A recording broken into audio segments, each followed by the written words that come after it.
Salam alaikum. Ça va bien. Bien, merci. Et toi? Ça va.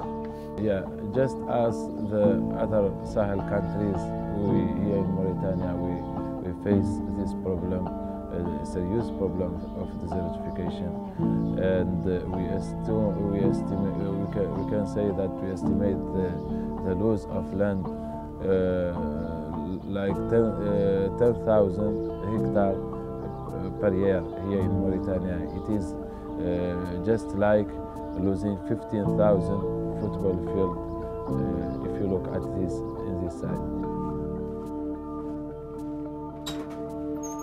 Bonjour. Comment allez-vous? Comment vous allez? Ça va bien et vous? Ça va. Bienvenue à la société Toug. Merci.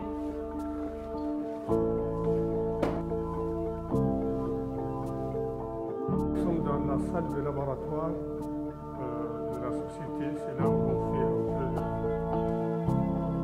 on prépare un peu tous nos produits. Ce que vous voyez ici, c'est le fruit du bananetes, c'est-à-dire la date du désert. Cette fève, c'est elle qui contient l'huile. Nous croyons que la fève contient dans l'ordre de 50% d'huile et l'idée lui est venue. Personnellement, je n'ai pas cru surtout à l'aspect pécuniaire que ça pouvait entraîner, mais lui, il avait bien travaillé sur le dossier, il fait beaucoup de recherches et avec un certain nombre d'analyses, c'est comme ça que c'est parti.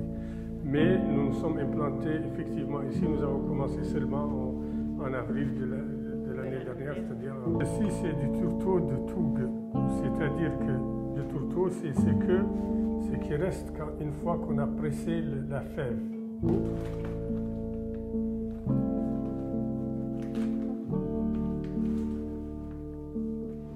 Bon, ce n'est pas bien encore fait parce qu'il y a un peu de... Il y a le résidu.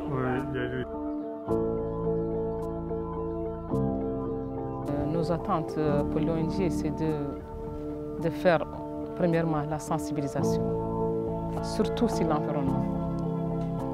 L'environnement jusqu'à nos jours, pas beaucoup de citoyens qui comprennent l'utilité de ce phénomène. C'est que l'environnement est lié à nous-mêmes en tant qu'humains et l'agriculture encore.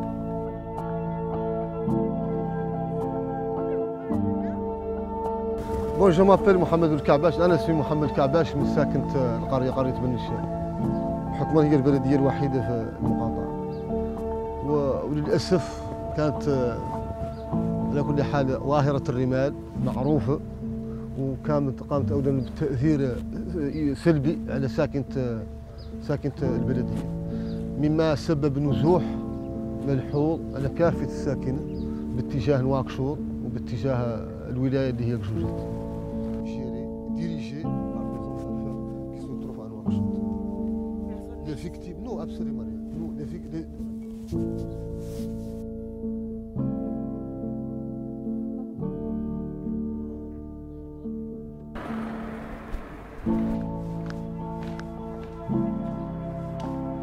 que notre pays avait affronté, et je dirais parmi les pays pionniers de la lutte contre la désertification.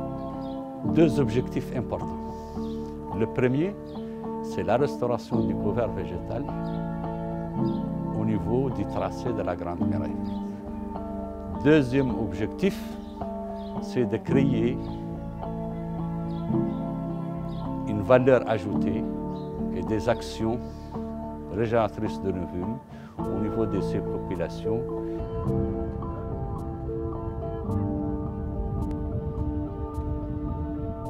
La Grande Muraille est un concept qui est partagé actuellement, tant à l'échelle politique qu'au niveau technique, mais que ce n'est pas